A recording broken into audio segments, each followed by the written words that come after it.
Welcome to Murder and Everything Else. My name is Joy. And my name is Cheryl, and Joy and I are two very old friends who are going to talk about murder and everything else. So I think everybody can relate to this horror story of mine.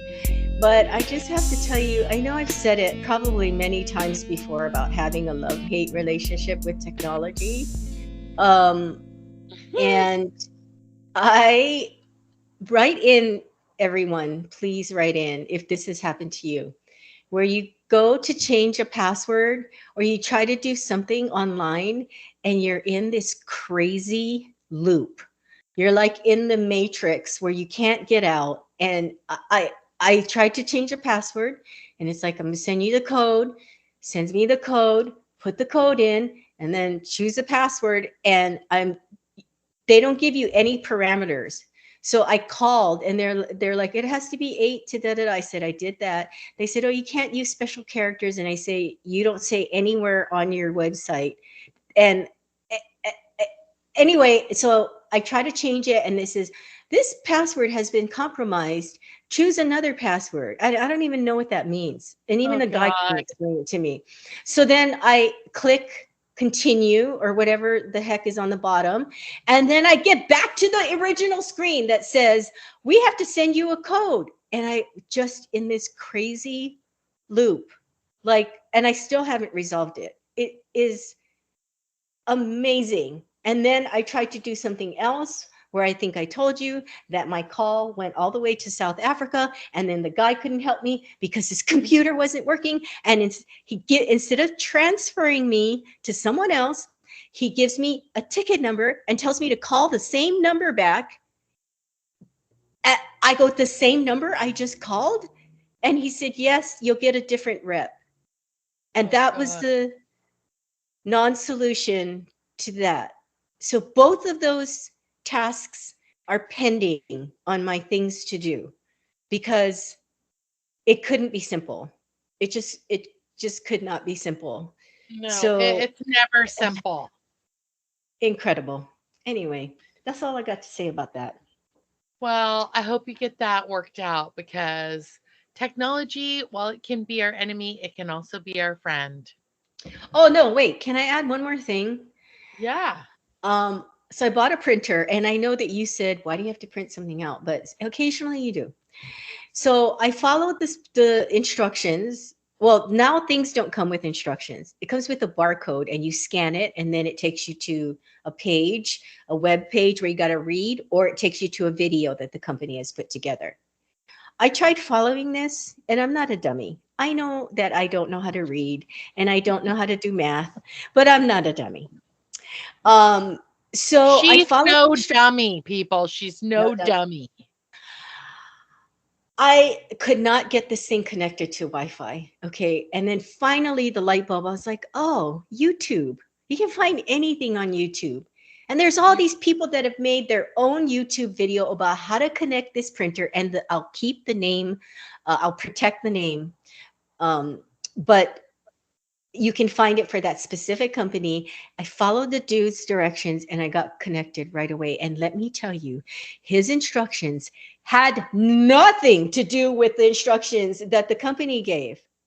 I don't know what the fuck they gave out, but it had nothing to do with the way this guy explained it. And all the comments were like, thank God for you. Why doesn't the company put out something like this? We have to look to YouTube to help us, get connected, or I don't know, fix a carburetor. I don't know. You can find anything on YouTube. You can. My husband built the second story in our house by watching YouTube videos. It's not a lie.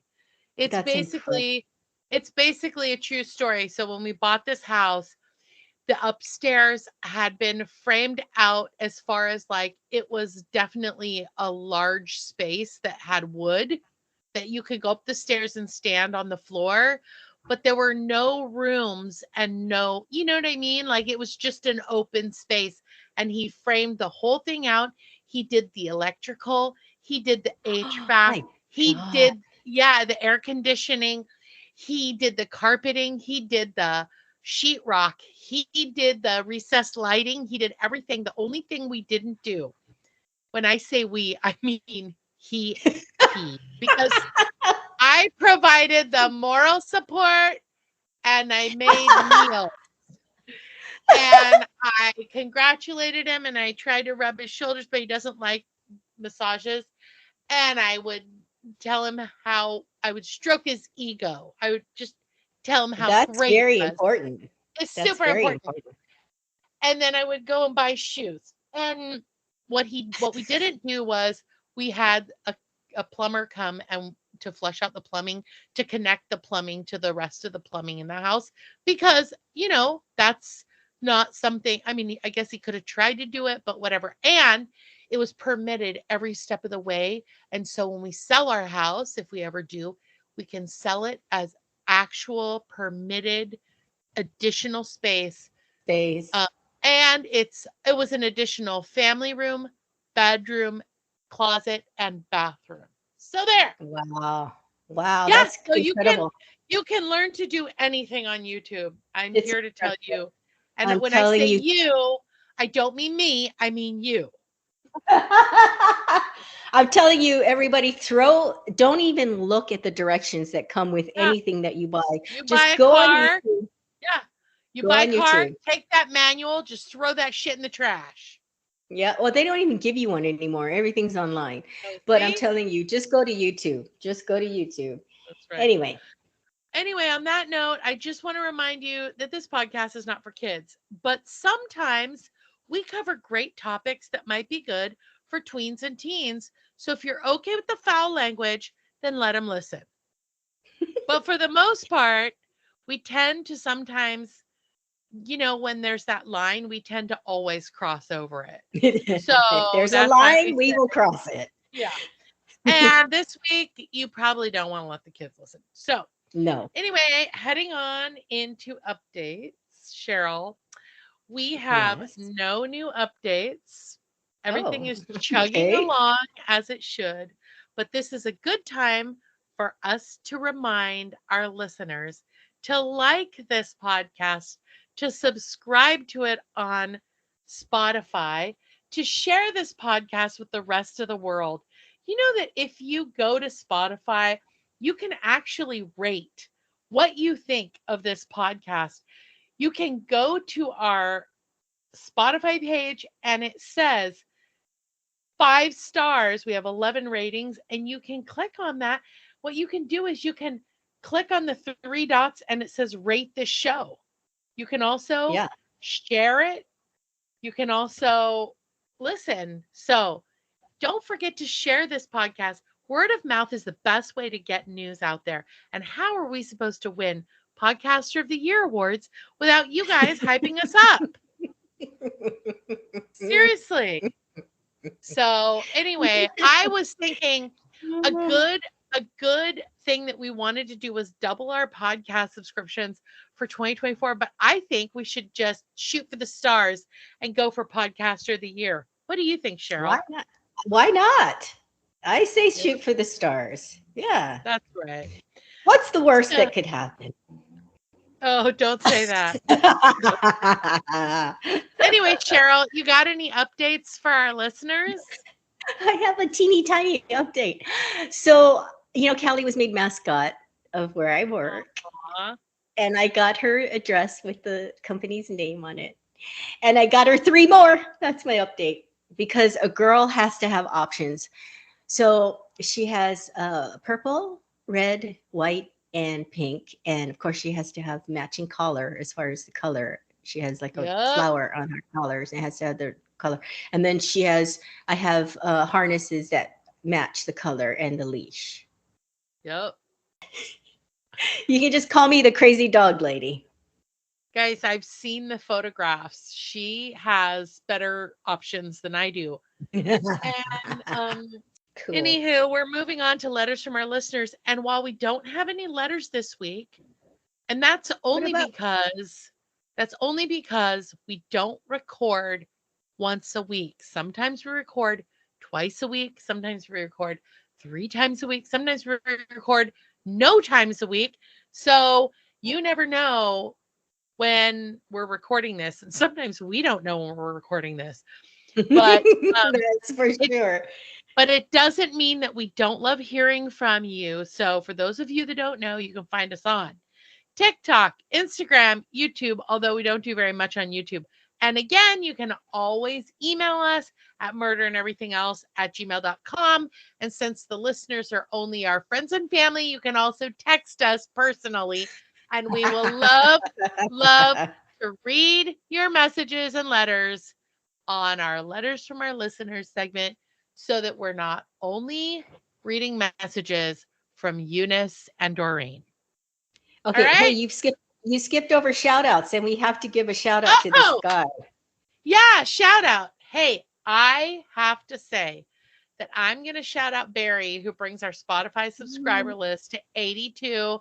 Thank you, Barry. Barry! Or should I say Yay! Barack? Because his full name is Barack, not Barack Barry. Obama? Barack No. Obama wrote to us? Oh, Anyway, you need dang. to listen now, Barry. Now that you're a subscriber, you need to listen. And a good place to start is with this episode. Yep. I have a shout out too, and it's to women that know how to do shit. And Ooh. I have a friend named Christine. I have lots of other pet names for her, but her name's Christine. And if she ever listens to this, she's going to be tickled to death that I said her name on this show, on this episode. But this woman, she knows how to assemble furniture. She came over to my place with her drill and her toolbox. And I mean, she's not intimidated to take like shit out of a box and there's just screws and pieces and whatever. And she's not intimidated to put it together, and she can put it together. I really admire people like that because I can't, I get overwhelmed as soon as I pull all the stuff out of the box. Shout out to Let's women who know how to do shit. let's hear it for women who know how to do shit. Have you ever Yeah. noticed that all of the words that have to do with like maintenance are all like dirty words like nail, hammer, Screw, screw, screw. nut, tool.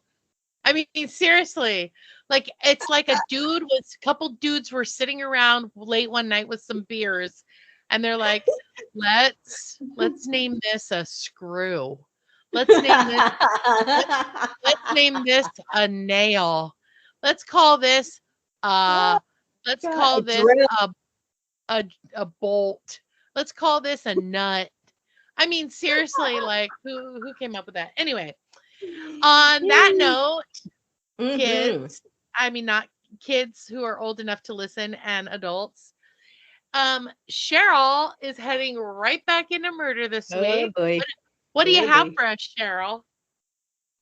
Well, so this is dedicated to you, my friend, because you are the only person that I know of on this planet that has never heard of Lizzie Borden. So today we are going to talk about the legend of Lizzie Borden. So get Yay. your warm milk and cookies and sit down by the fire, and here we go. So Lizzie Woohoo. Andrew Borden was born July 19th, Wait. 1860. Why was her middle name Andrew? Her father's name is Andrew, so that's probably what Uh, happened there. Her name is Lizzie Andrew Borden, and she was born July 19th, 1860 in Fall River, Massachusetts, to Sarah Anthony Borden and Andrew Jackson Borden. Her father, who was of English and Welsh descent, grew up in very modest surroundings and struggled financially as a young man, despite being the descendant of wealthy and influential residents.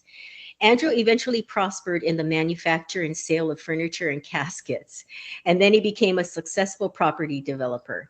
He was a director of several textile mills and owned considerable commercial property. He was also president of the Union Savings Bank and a director of the Durfee Safe Deposit and Trust Company. At his death, his estate was valued at $300,000, which in 2023 would have been Whoa. $10,146,800. Yeah. Damn, he had some change. Well, back in 1860, like I try to picture it, like them making furniture and caskets and like him owning commercial property. Like back in the 1860, like can you imagine like how did that even come about? That you would Right? own commercial property. It's very like intriguing to me how this would even work. You know what I mean?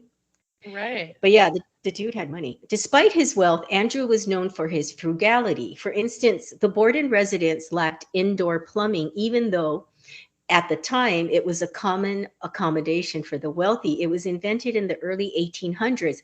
That's another thing I did not know. Did you know that the plumbing was invented that early? I No, I had no didn't. idea. I had I no idea. that's yeah, that's incredible to me. But anyway, so here's this rich guy and he refuses to he was just frugal, which maybe that's why he's rich, right? The chicken before the egg, like maybe that's why he has so much money. So That's true. Lizzie and her older sister Emma Lenora Borden, so I guess she didn't get Andrew um as a middle name. So That is she so crazy. I just have to stop for a second. So okay, my grandmother had a sister named Le- Leonora or something similar. It must have been a generational thing. They called her Leonie. oh, you go. She had a name. It was Lenora or Lenora or Lenora. It was all the same. No, but like it's funny how like names go, like what's popular at the time. You Yeah, wouldn't yeah, really think about like in the 1800s, like because how are the people in Missouri going to know the people in California think the name Leonora is a popular name? It's not like they have right. telephones yet, or they got the fucking Pony Express. So if you think about it, it's amazing because It is. I mean, that is like she had another sister named Bertha. That's not popular right now. So Right, it's right. I know. interesting Can you that her imagine? middle Like, name was Lenora. no Crazy. shade to any Berthas, but can you imagine like meeting someone that has a baby and they're literally, you know what? I feel like names like that would be you're naming them after another family member, as Right. in honor or tribute. But yeah, it's not gonna. So Lizzie and her older sister Emma had a relatively religious upbringing and attended Central Congregational Church. As a young woman, Lizzie was very involved in church activities, including teaching Sunday school to children of recent immigrants to the United States. 3 years after the death of Lizzie's mother, Andrew married Abby Durfee Gray. Lizzie later stated that she called her stepmother Mrs. Borden. Their relationship was icy, and she believed that Abby had married her father for his wealth. The Bordens had Yeah. a 25 the Bordens had a 25-year-old live-in maid named Bridget Sullivan, whom they called Maggie. I don't know how you get Maggie from Bridget, but there it is. She had immigrated to the US from Ireland and later testified that Lizzie and Emma rarely ate meals with their parents. In May, Uh-oh. in May 1892, Andrew killed multiple pigeons in his barn with a hatchet, believing they were attracting local children to hunt them. Lizzie had recently built a roost for the pigeons, and it has been commonly recounted that she was upset over his killing of them, though the veracity of this has been disputed. A family argument in July 1892 prompted both sisters to take extended quote unquote vacations in New Bedford. And after returning to Fall River a week before the murders, Lizzie chose to stay in a local rooming house for 4 days before returning to the Borden residence. Tension had been growing within the Borden family in the months before the murders, especially over Andrew's gifts of real estate to various branches of Abby's family. After their stepmother's sister received a house, the sisters demanded and received a rental property, the home they had lived in until their mother died, which they purchased from their father for $1. A few weeks before the murders, they sold the property back to their father for $5,000, which in 2023 was about $170,000. The night Hmm. before the murders, John Vinicum Morse, Lizzie and Emma's maternal uncle, visited and was invited to stay for a few days to discuss business matters with Andrew, leading to speculation that their conversation, particularly about property transfer, may have aggravated an already tense situation. For several days before the murders, the entire household had been violently ill. A family member later speculated that mutton left on the stove to use in meals over several days was the cause. But Abby had feared they were poisoned because Andrew had not been a popular man in Fall River. Hmm. So the murders happened on Thursday, August 4th, 1892. So John, who's their uncle, arrived in the evening of August 3rd and slept in the guest room that night. After breakfast the next morning, at which Andrew, Abby, John, and Maggie were present, Andrew and John went to the sitting room where they chatted for nearly an hour. And then John left around 8:48 a.m. to buy a pair of oxen. Isn't that funny? He That's left to so buy a pair of, hi, I'm going to CVS, and on my way, I'm going to buy some oxen. that's John hilarious. left around 8:48 a.m. to buy a pair of oxen and visit his niece in Fall River, planning to return to the Borden home for lunch at noon. Andrew left for his morning walk sometime after 9 a.m. Although the cleaning of the guest room was one of Lizzie and Emma's regular chores, Abby went upstairs sometime between 9 a.m. and 10:30 a.m. to make the bed. According to the forensic investigation, Abby was facing her killer at the time of the attack. She was first struck on the side of the head with a hatchet, which cut her just above the ear, causing her to turn and fall face down on the floor, creating contusions on her nose and forehead. Her killer then struck her multiple times, delivering 17 more direct hits to the back of her head, Ooh, killing her. When Andrew returned at around 10:30 a.m., his key failed to open the door, so he knocked, and Maggie went to unlock the door, finding it jammed. She would later testify that she heard Lizzie laughing immediately after this. She did not see Lizzie, but stated that the laughter was coming from the top of the stairs. This was considered significant as Abby was already dead by that time, and her body would have been visible to anyone on the home's second floor. Lizzie later denied being upstairs and testified that her father had asked her where Abby was, to which she replied that a messenger had delivered Abby a summons to visit a sick friend. Maggie stated that she had then removed Andrew's boots and helped him into his slippers before he lay down on the sofa for a nap, a detail contradicted by the crime scene photos, which show Andrew wearing boots. And you know what? You can see these pictures online. It's incredible to me wow. that this happened in the 1800s and you can see pictures of their body. You can see him lying on the couch and Huh. it's black and white obviously, and his face is just a dark mass because it was so beat in, and same with Abby, she's face down. It's incredible from that long ago. Um, Wow. so Maggie testifies that she was on in her third floor room resting from cleaning windows when just before 11:10 a.m. she heard Lizzie call from downstairs, Maggie, come quick, father's dead. Somebody came in and killed him. Andrew was slumped on a couch in the downstairs sitting room, struck 10 or 11 times with a hatchet-like weapon. One of his eyes had been split cleanly in two, suggesting that he had been asleep when attacked. His still bleeding wounds suggested a very recent attack. The family's physician arrived from his home across the street and pronounced both victims dead. Detectives estimated that Andrew's death had occurred at approximately 11 a.m. This is another thing that's intriguing to me, that long ago they had they already had the knowledge. I don't want to say technology, but I guess back then it was what they had to approximate a time of death. You Right. know, in 1892, I just find that incredible. Especially, and even all the accounts, like at 8:48, John went to go buy his oxen. Like, how do they know it was Right. 8:48? I mean, I know they had timepieces. Maybe I don't know, but like remember he had like I don't know, that's so crazy. I mean, men Yeah, carried and pocket watches and also usually they had a grandfather clock that was like in the home or a clock on the mantle. So I don't know, it's curious, but people probably did things at certain times back then. Like you yeah. probably sat down to breakfast at a certain time and tea at a certain time and luncheon at a certain time. So you could, yeah, you can kind of gauge what time it was by what you were doing. Yeah, yeah. It's Yeah. like Rain Man. Remember when Dustin Hoffman would have to watch uh Judge Judge, Wapner. Judge yeah. Wapner. I don't know why that came into my Oh my God. Judge head. Wapner, man.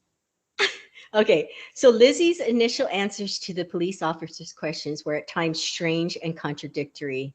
Initially, she reported hearing a groan or a scraping noise or a distress call before entering the house. But 2 hours later, she told police she had heard nothing and entered the house, not realizing that anything was wrong. When asked where her stepmother was, she recounted Abby receiving a note asking her to visit a sick friend. She also stated that she thought Abby had returned and asked if someone could go upstairs and look for her. So she's like, no, she left because a sick friend sent a note, which I think is so funny.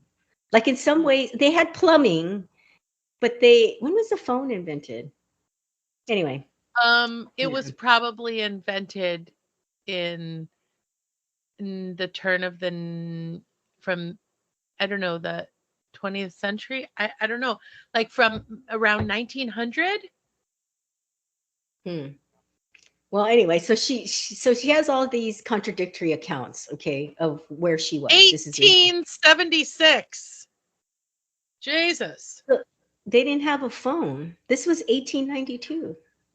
Well, he was frugal. Yeah, Remember, he wouldn't. but but oh, it was invented in 1849, but Alexander Graham Bell got the first US patent in 1876.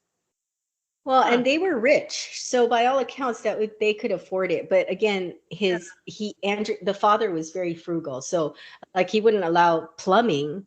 If you're not going to allow, to have your pee like flushed out of the house, why would you have Right. a phone? Yeah, So, uh, right?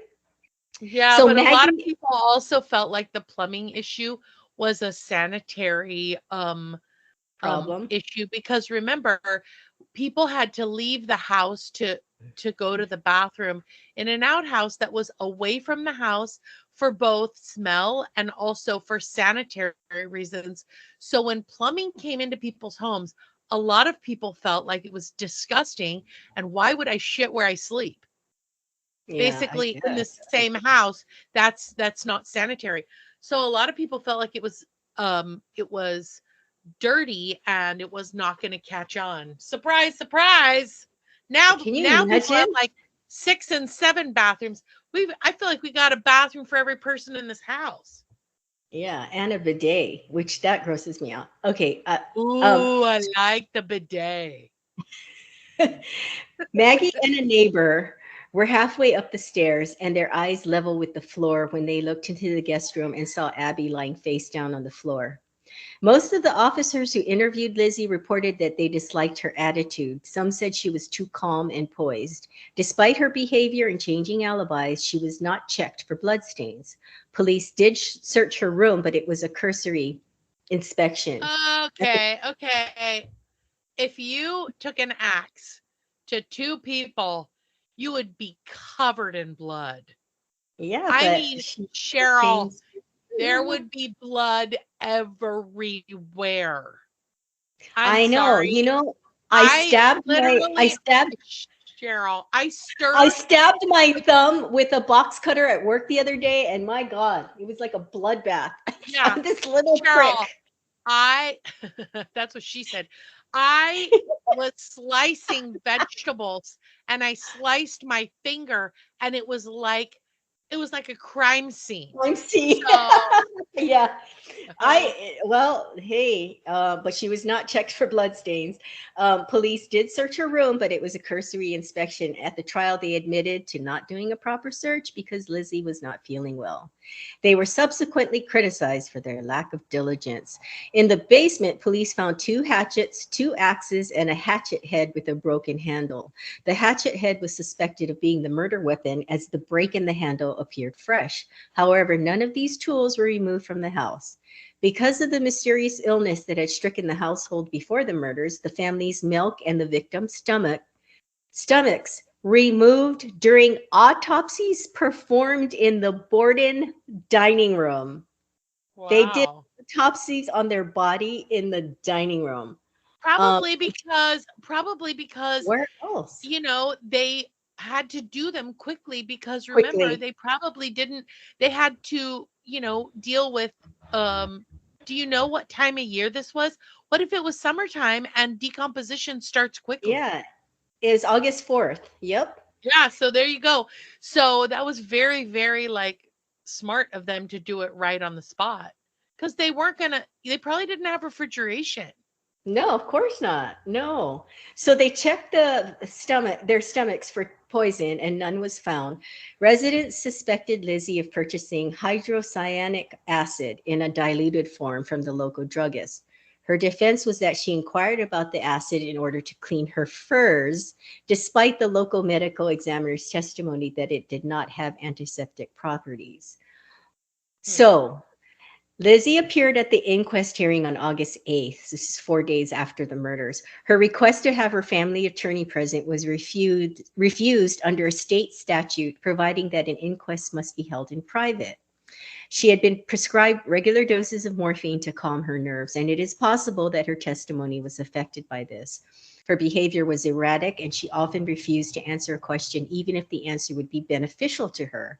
She often contradicted herself and provided alternating accounts of the morning in question, such as saying she was in the kitchen reading a magazine when her father arrived home, then saying she was in the dining room doing some ironing, and then saying she was coming down the stairs.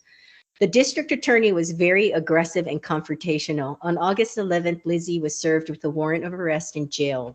The inquest testimony, the basis for the modern debate regarding Lizzie's guilt or innocence, was later ruled inadmissible at her trial in June of 1893. Newspaper articles noted that Lizzie possessed Stolid.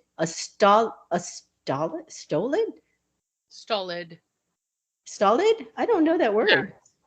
stolid. Stolid demeanor and bit her lips, flushed and bent toward the attorney. It was reported that the But testimony sorry, it's a with a stolid person is calm, dependable, and shows little emotion. oh, okay.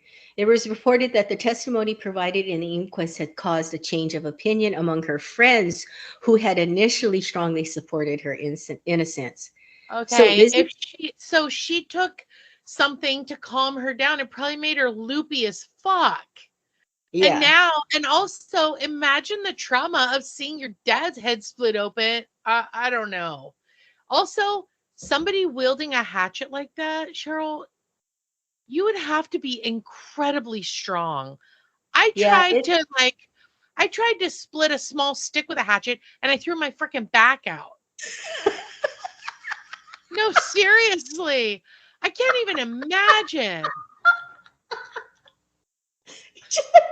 I just had this image of you going to murder someone and you raise the hatchet and you bring it down. You're like, oh. Yeah, seriously, I would, I mean, they'd be like, "What happened to your back?" I picked up a hatchet and threw my back out. I mean, you know, No, it's I true. You know what? I gotta That tell you, has it doesn't. I mean, the starting with the blood, like, why isn't she saturated in blood? I right. stir spaghetti sauce from in a circle and I splatter myself with spaghetti sauce every time. Every time. And that's just making dinner. Yeah, you know what? I did not even think about how much strength it would take to, Yeah, yeah, it really would. a And shit ton. that's never been brought up too. Well, I just But brought it up. yeah, but what do you think of a changing alibi? Do you think that Here's maybe you just okay. don't remember? Here's the thing. We didn't have true crime ABC news special breaking news, whatever it's called, Let's forensic really s- files when this was Oh yeah, happening.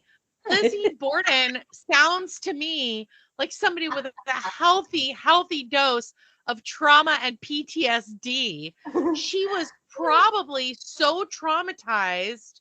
First of all, she doesn't like her stepmother. Second of all, her father sounds like a total skinflint. And then on top of it, like he's given away properties to his new wife's family and he's treating his kids like there's some kind of like wastrels in the basement.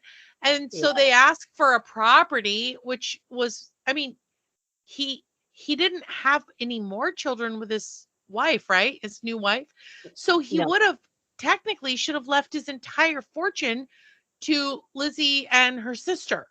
But Yeah, I know. instead, now they could have hired somebody to kill them, but it would have taken a large man, I'm guessing, to have committed these crimes. And he would have been seen running away from the house, saturated and dripping blood. Not to mention, if you've ever seen someone split wood, wood chips fly off when you're wielding an axe. So the amount of like basically like DNA that would have come off, like flesh and bone and organs that would have popped out of their heads or whatever, the person would not have just been running away with blood all over them. They would have also had like meat chunks. Yeah. Yeah. Yeah. Well, now a hatchet is a lot smaller than an axe, right? It's a lot smaller. It's a smaller axe, which means they would have. That's why they had to hit them so many times.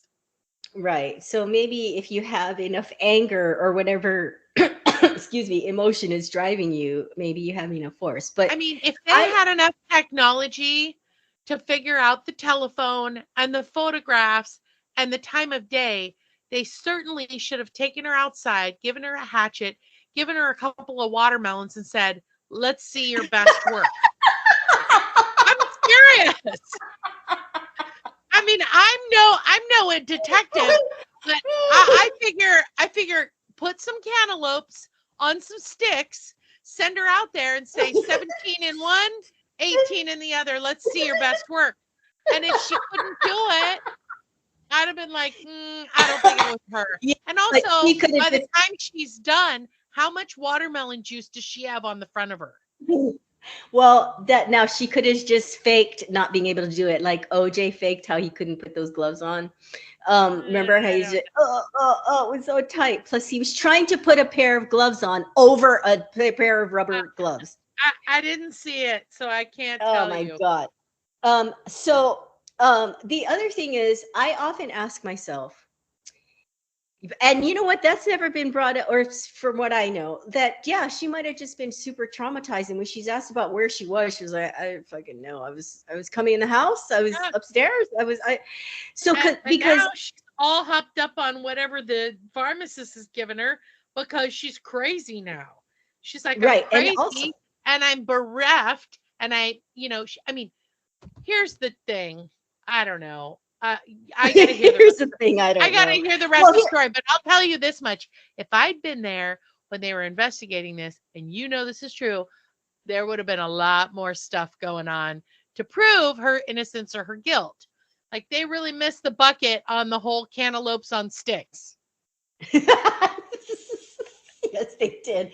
Well, the other thing is, would you be able to recount exactly where you were at a certain time? I don't know if I could. No, It's are very you easy kidding? to judge I, I someone. can I can tell you that entire sections of a day can go missing, and I'll be like, "What the fuck happened to the whole day?"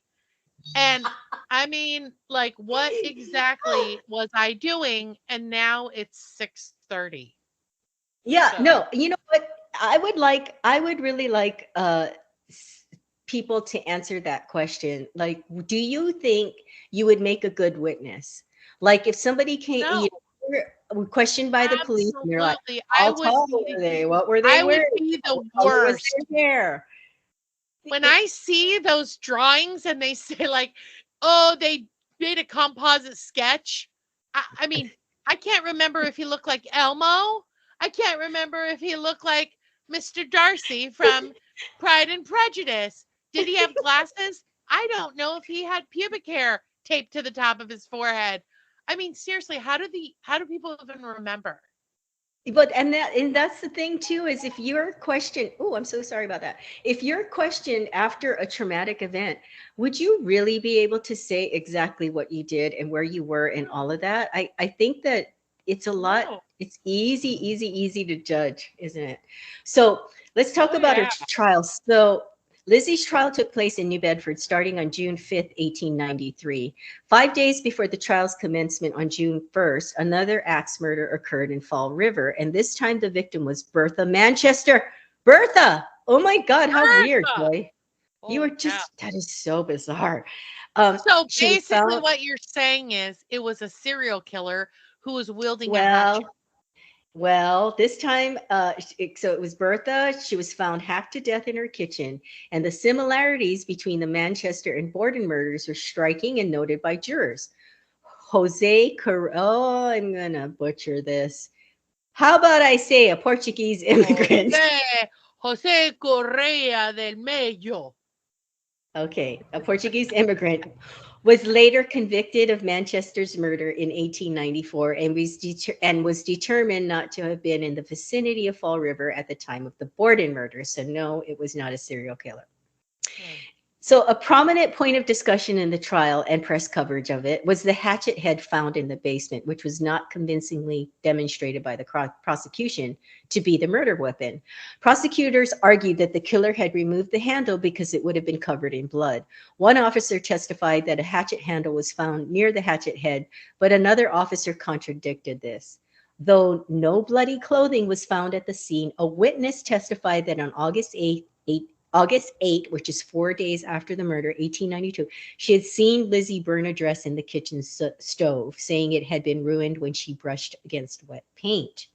During the trial, the defense never attempted to challenge this statement. So Lizzie's presence at the...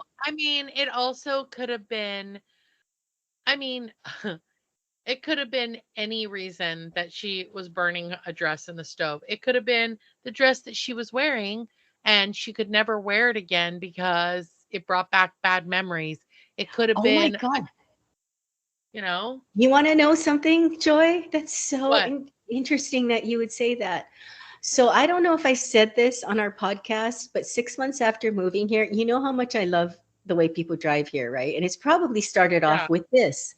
6 months after I moved here, I was waiting to make a left-hand turn, and an oncoming delivery truck hit me head on. He was trying to avoid some other nincompoop who had turned in front of him. Anyway, I threw out the dress I was wearing that day. Yeah. So interesting A that you would lot of say that. people associate clothing or blah blah blah blah blah, you know, with, traumatic things, and they don't want to, or a purse or a pair of shoes, or I only associate shoes with wonderful things. No, and I think it's a little bit of for me, it's superstition. It was like, I don't want to wear this dress again. No, I just felt like no, it would be bad luck. I'm not So superstitious. I'm just a little stitious. By the way, I stole that from The Office. I stole that from Michael Scott, fair and square. Oh, I can just picture him saying that too. Oh, that's hilarious. We should do an episode on superstition, even though you just said you're not superstitious. we should do an episode on The Office. Oh, we should. And we should have your daughter on because she loves that show. Yeah. Okay. All right. So Lizzie's presence at the home was also a point of dispute during the trial. According to testimony, Maggie entered. Here we go with the time. I just find this incredible. According to testimony, Maggie, who's the maid, entered the second floor at around 10:58 a.m. How do they know this? And left Lizzie and her father downstairs. Lizzie told several people that at this time she went into the barn and was not in the house for 20 minutes or possibly a half an hour. A witness testified for the defense that he saw Lizzie leaving the barn at 11:03 a.m. I just find this witness said, I saw her leave the barn at 11:03 a.m. And another witness confirmed the time. At 11:10 a.m., Lizzie called Maggie downstairs, told her Andrew had been murdered, and ordered her not to enter the room. Instead, Lizzie sent her to go get a doctor.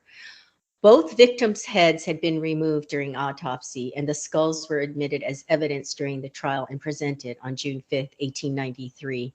Upon seeing them in the courtroom, Lizzie fainted. The presiding Associate Justice Justin Dewey delivered a lengthy summary that supported the defense as his charge to the jury before it was sent to deliberate on June 20th, 1893. So the judge gives a lengthy summary supporting the defense before Huh. the jury goes in to deliberate, which is Wow. that's head scratcher. After an hour and a half of deliberation, the jury acquitted Lizzie Borden of the murders. Upon exiting the courthouse, she told reporters she was the happiest woman in the world. The I'm trial has been sorry. I could not axe murder two people and then faint because I saw their skulls. Like it's just well, inconceivable. so you're really thinking she didn't do this, huh? No, I think she's completely innocent. Wow. Okay, the trial has been compared to the later trials of Bruno Hauptmann, I don't know who that is, but Ethel and Julius Rosenberg and O.J. Simpson as a landmark in publicity and public interest in the history of American legal proceedings. So let's talk about some theories. Although acquitted at her trial, Lizzie remained the prime suspect in her father's and stepmother's murders. A writer, Victoria Lincoln, proposed in 1967 that she might have committed the murders while in a fugue state. Another prominent suggestion was that she was physically and sexually abused by her father, which drove her to kill him. There is little evidence to support this, but incest is not a topic that would have been discussed at the time, and the methods for collecting physical evidence would have been quite different in 1892. I don't even know. I don't think they collected evidence like that, unless I'm mistaken. I don't. Did they I even don't do know. things like that? I gonna debunk the fugue state again. I yeah. I'm sorry. In order to conduct two murders of this type, you would have to um you'd have to have some kind of assistance. Yeah, Also, like they've not. I don't know. I just feel like it's not a one off. It's not even a yeah, two off. This is not like I'm reminded of that movie and the book In Cold Blood, which I read by Truman yeah. Capote. And then Yes, they very made good. they've made several movies, quite a few movies Several about movies. Yeah. it's Mhm. based on a true story. It's a Mhm. very awful, awful story and a horribly chilling crime, but it was more than one criminal. Was yeah, there And was two guys. and I think about, it was like an innocent family with literally no ties to these criminals. They were just it was like a crime spree. And I think about that because this to me seems like probably the father had some business people that didn't like him. Enemies. Yeah. Yeah, and his daughters, because of the stepmother, they were easy targets to pin it on. Well, the Abby, the stepmother thought they had been poisoned. Now, whether she thinks it was Lizzie that did, I don't know. But yeah, there's a And lot of yeah, Maggie's interaction and commentary is way too gratuitous to me. It's like, "Hey Maggie, you seem to know a lot about what's going on with the family. Who knows, maybe Maggie didn't like Abby. And maybe Maggie was in some kind of love triangle. You just don't know. It's like, well, so I watched, okay, so it was also suggested that Lizzie committed the murders after being caught in a tryst with Maggie. The speculation is that Abby caught the two together and had reacted with horror and disgust, and that Lizzie had killed Abby with a candlestick. She made a confession to Andrew when he returned home, but killed him in a rage with a hatchet when he reacted exactly as Abby had. It is further speculated that Maggie disposed of the hatchet somewhere afterwards. So the latest movie that I know of is the one that I watched on Netflix. It's called Lizzie, and it stars Chloe Sevigny as Lizzie Borden and Kristen Stewart as Maggie. hmm, And they show them having a tryst. They show Andrew, Lizzie's father, molesting Maggie. Well, he what he does is he does this power trip with her, and so she has to concede because she's a maid. She came from Ireland. She like feels like she has no backbone in the house, so right. he starts forcing himself on her. Hmm. So this is the theory they used in the movie Lizzie. In her later years, Lizzie was rumored to be a lesbian, but there was no such speculation about Maggie, who later married a man she met while working as a maid in Butte, Montana. Maggie died in Butte in 1948. Allegedly, she gave a deathbed confession to her sister in which she stated that she had changed her testimony on the stand in order to protect Lizzie.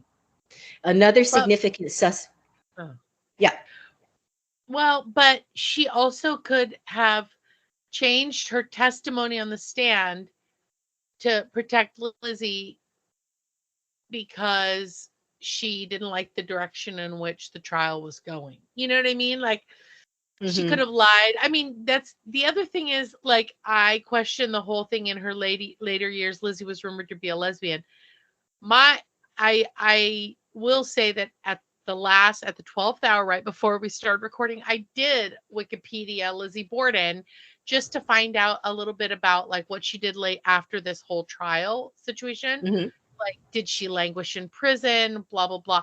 And after she was acquitted, she never married. She lived by herself, and that was that. And I mean, would you ever want to get married and have a family after having that kind of like horrifying like PTSD as a child or a young person? I wouldn't.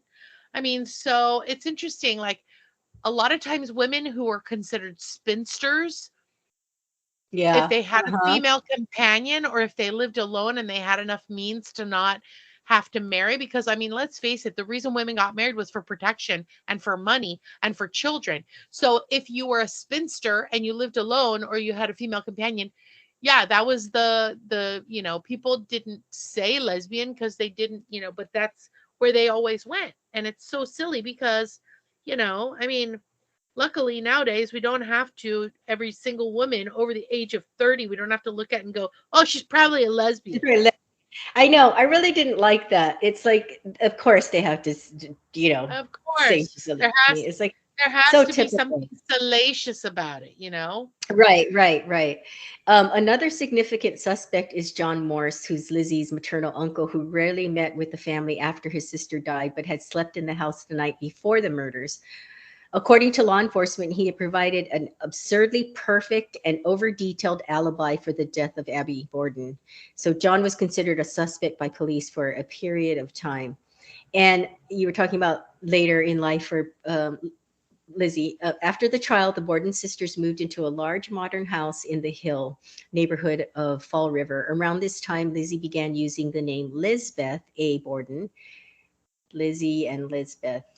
Okay. At their new house, which Lizzie dubbed Maplecroft, they had a staff that included live-in maids, a housekeeper, and a coachman. Because Abby was ruled to have died before Andrew, her estate went first to Andrew and then at his death passed to his daughters as part of his estate.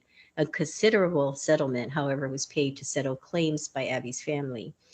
Despite the acquittal, Lizzie was ostracized by Fall River society. Her name was again brought into the public eye when she was accused of shoplifting in Providence, Rhode Island in 1897. In 1905, shortly after an argument over a party that Lisbeth had given for an actress, Emma moved out of the house and never saw her sister again. Lizzie was ill in her last year following the removal of her gallbladder. She died of pneumonia on June 1st, 1927, in Fall River at age 66. Funeral details were not published and few attended. 9 days later, Emma died from chronic kidney disease in a nursing home in Newmarket, New Hampshire, having moved to this location in 1923 for both health reasons and to avoid renewed attention following the publication of yet another book about the murders. The Borden sisters, neither of whom had ever married, were buried side by side in the family plot in Oak Grove Cemetery. At the time of her death, Lizzie was worth over $250,000, which in 2022 was equivalent to $5,652,000. She owned a house on the corner of French Street and Belmont Street, several office buildings, shares in several utilities. See, I wonder how this works in 1892 or whatever it was. Two cars and a large amount of, oh, there were cars, two and a large amount of jewelry. She left $30,000, equivalent to $678,000 in 2022, to the Fall River Animal Rescue League. At least she liked animals. And $500, which was equivalent to $11,000, in trust for perpetual care of her father's grave. Her closest friend and a cousin each received $6,000, which is 136,000 today, substantial sums at the time of the estate's distribution in 1927. And numerous friends and family members each received between $1,000 and $5,000, which was in 2022 was $23,000 and $113,000. So remember that folk rhyme that I asked if you knew, and that Jet, I can't believe I called him Jet, and that Gabe was dancing to when he heard me saying it. Okay, Yeah. so as the story of Lizzie Borden has been created and recreated through rhyme and fiction, it has taken on the qualities of a popular American myth or legend that effectively links the present to the past. The Borden House is now a museum and operates a bed and breakfast with 1890s styling. Pieces of evidence used in the trial, including the hatchet head, are preserved at the Fall River Historical Society. Would you like to go stay there at this bread and breakfast? Bed and breakfast? Bread and Bread and breakfast. No, It's the no, end of a thank you. long day for me. Bread and breakfast? No? Are you? No, thank Yeah, you. I wouldn't. I only like to watch scary stuff in movies. So the case was memorialized in a popular skipping rope rhyme sung to the tune of the popular song, Tarara boom da da da da da. Remember that one? Yeah. So I'm trying to, so when I first researched this, I was trying to say this rhyme to the Tarara Boom Die. So Lizzie Borden took an axe and gave her mother 40 whacks. It doesn't really go. Anyway, Lizzie No, it Borden took an axe, gave her mother 40 whacks. When she saw what she had done, she gave her father 41. But in reality, Lizzie's stepmother suffered 18 or 19 blows. Not that that's not enough. And her father suffered 11. So the less well known second verse, I did not know this. So, and I'm sure a lot of people don't know this. Andrew Borden now is dead. Lizzie, okay, back up. Andrew Borden now is dead. Lizzie hit him in on the head. Up in heaven he will sing. On the gallows she will swing. So there have Oh. been numerous films, numerous radio, music, television, and did you know that there was a musical named The Legend of Lizzie Borden? Wow. Oh no, no, it was called Lizzie. The musical. Did not even know that. But the Huh. movie that stuck in my mind. Did you ever watch Bewitched? Were you Yes. allowed to watch Bewitched? Okay, Elizabeth Montgomery, the lead actress in that, Yeah, yeah. she played Lizzie in a movie called The Legend of Lizzie Borden, and she was really good. I mean, I don't know why, but she convinced me that Lizzie did it, even though it was a movie. Well, I have to Anyway, say that I Googled an image of Lizzie Borden. She literally looks like Laura Ingalls Wilder. I mean, she looks like these iconic, women from the 1900s. The pictures are all black and white. They have like the crazy, crimpy bangs that they used to use the hot yeah, curling yeah, iron, and the yeah, bun on the back of the head, and the chignon with the hair, and then the like little like rosebud at the neck, and the corseted dress. And I yeah, just yeah. think about, like, I'm sorry, women of that era, first of all they did was sit around and like embroider shit and drink tea, and I just can't. And they waited for some dude to show up and propose to them. So I find it so hard to look at that picture of her and think of her as being somebody, who would kill someone. I don't know what to think. I don't know what to think. I really, really don't. I don't have an opinion one way or another. And usually I do. Usually I feel strongly one way or the I think other. I think Maggie I think Maggie the maid did it. And the reason I think that is I looked at the pictures of the father on the sofa from whatever 20th, the year 16, BCE or whatever. And he's laying there. His hands are perfectly clean, which means there was no struggle. Maggie probably gave him tea to drink, and he was drugged. And so there was no struggle. He didn't put his hands up when she attacked him. Now, why did she attack him? Why did she kill? Because Why would she? because she was the maid. She probably either um at either he had made promises to her, or maybe he um made advances to her. Remember, house servants had no rights whatsoever. And if a young Irish girl moves into your house, I can't even tell you. I learned all this, by the way, from Game of Thrones. If you were a servant, you had zero rights, and most of the time, the homeowner, you know, just treated servants like an extension of his property. So that's why, like, you hear of like slave owners having all these children with their different slaves because they considered that their right. There, yeah, And and with that's it was their so. property. And so they could do as they liked with their property. And all these Irish slaves and servants, excuse me, they weren't slaves. All these Irish servants came over and were indentured servants, basically meaning they had no money. They were at the whim of their employers for food, for shelter, for money. And they made a paltry sum of money because a lot of them were illiterate, didn't know how to read or write, didn't realize that they were being taken advantage of, Yeah. and they didn't Mhm. they didn't have any future. They were going to live and die as servants. Yeah. Well, but before I forget, I got that from Wikipedia. I always forget to give my source. But Interesting. so it's what's interesting is that movie Lizzie with Kristen Stewart and Chloe Sevigny. That is exactly what they portray. They portrayed. It was interesting because the scene where the very first scene that Kristen Stewart comes in, she tells him her name, or I can't remember if she announces who she is or the father goes, "This is Bridget Sullivan, but we will call you Maggie." That's what he says to her. "We will call you Maggie." He tells her Oh, that. I think it comes out, I might be making this up in my head, but so she I go think ahead. they called all their maids Maggie. It was very weird, but he just Yeah, stripped her of her identity. He you're told right. every he told, And they her were he identity. introduced me, And and yeah, and if she would have wanted, and if the girls didn't like their stepmother, and let's face it, they weren't 6 years old or 4 years old. Of course, they didn't like their stepmother.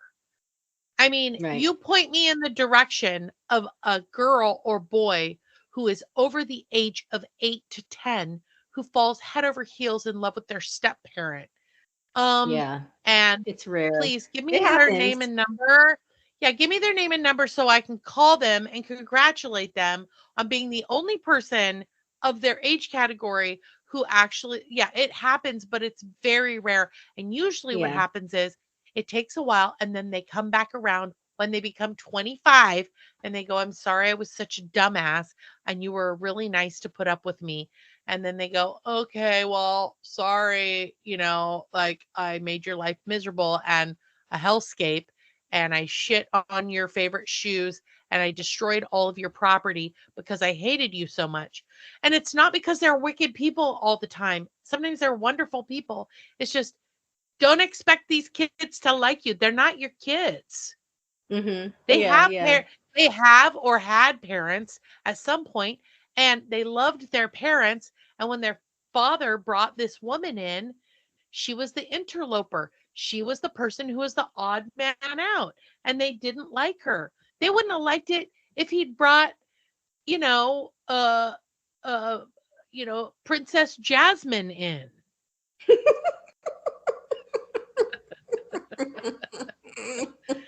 And even and if they brought Ariel in and she had the flipping cane and she was singing part of that world, they still wouldn't have liked her if she took them to Disney World. I mean, so it wouldn't surprise me if they had coerced Maggie somehow, between Maggie being an indentured servant and having zero anything and being called Maggie, even though her name was something else. Yeah, it It, was, it but wouldn't have surprised me if they said, "Maggie, listen, here's what we'll do for you. We'll give you a slice of the cake You can walk off into obscurity if you help us out. And you know what? Yeah. Maggie would have had to have been a hardy girl because she had to be doing the washing, the cleaning, some of the cooking, the picking up of the chamber pots, and the, cleaning up of all the shit that's laying around the house. Because remember, he never put in a toilet, so they had to use shit pots that she had to take out and dump in the outhouse. So I bet Maggie was a strapping young woman who was pretty strong. Well, I don't know, because Kristen Stewart played her, and usually they try to, and she's a teeny tiny twig. But that's so interesting that you think it might have been her. I mean, Yeah, I'm it's putting very I'm putting interesting. myself in my 1830s like persona. And I put myself in a time machine and shot myself back into Lizzie Borden days. Well, the But thing is, I can't believe it would have been a business associate or, a no, enemy that would choose 11 o'clock, 11:03 or whatever the hell in the in broad daylight when there's a lot of coming and going through the house. You know what I mean? right. You like go into the house, go upstairs, kill the mother, and then come down, kill the father. You'd wait till till you had the cloak of darkness, right? You And wouldn't do it when yeah, people you don't know who's coming and going. also So Lizzie and her sister should consider themselves lucky because if Maggie had, been smart, she would have kept going and gotten rid of the whole family. which You know what is I mean? okay, spoiler alert, if anyone hasn't watched Saltburn and you want to skip ahead about 30 seconds. That is exactly the premise of Saltburn. Oh, it Do you know what is? that movie? Yeah. You have No, I I didn't don't know if watch it, and I said to Fiona at Christmas, I go, "Hey, this popped up on my list of things you might be interested in because I like period pieces. I oh love like anything BBC." And Fiona goes, "No, no, no." She goes, "It's got an awkward sex scene. We're not watching that." So I never yeah, saw it. you don't want to watch that with your daughter, trust me. Okay. Anyway, very interesting theory. Well, I consider myself better educated because now I know about these murders and I know about Lizzie Borden. So I have to say thank you for educating all of us on this.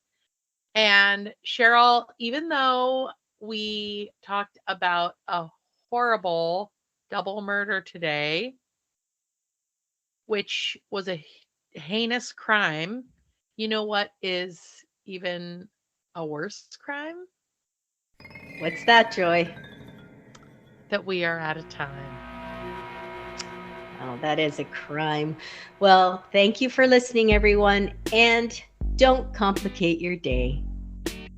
All creativity, commentary, and opinions in this podcast belong to Cheryl and Joy. Music composed and mixed by Gabe McKeon. Logo and merch created and managed by Kevin Callan. Podcast editing and advertising by Joy McKeon. Legal representation provided by John Bojezek. Please like, subscribe, follow, and listen. You can listen to us on Spotify or wherever you get your podcasts. And remember, you can find us on Instagram and YouTube, and you can email us at murderandeverythingelse@gmail.com. Bye, fishes.